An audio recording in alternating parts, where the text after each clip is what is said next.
France coupée en deux, donc une carte de l'Hexagone en deux couleurs en fonction de la propagation du virus et de la tension dans les hôpitaux. Le Nord, l'Est, l'Île-de-France sont classés en rouge, le reste est en vert. Le déconfinement qui ne sera pas le même pour tous.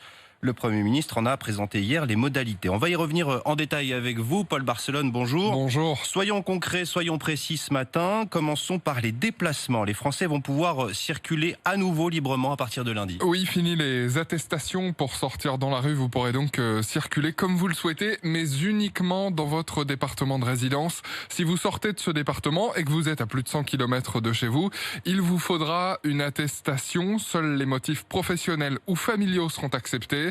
Des contrôles auront lieu dans les gares, dans les aéroports, sur les autoroutes, principalement à l'arrivée des destinations touristiques. Les Français qui pourront circuler, Paul, en transport en commun notamment, là aussi des différences en fonction de la couleur des départements. Masque obligatoire partout en France, sous peine d'amende de 135 €. Vous le savez, les agents de la RATP et de la SNCF pourront vous verbaliser. Ils seront d'ailleurs appuyés par 20 000 policiers et gendarmes. Des mesures plus restrictives encore en Île-de-France. C'est là toute la différence.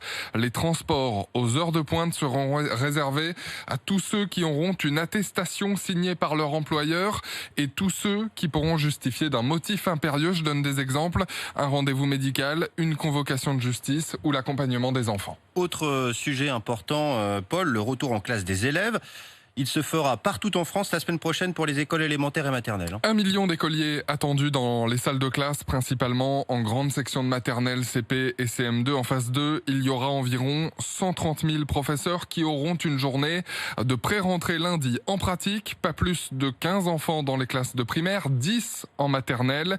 L'enseignement à distance continue évidemment pour tous ceux qui restent à la maison en attendant le retour au collège. Pour les 6e, 5e, uniquement dans les départements classés en vert à partir du lundi 18 mai.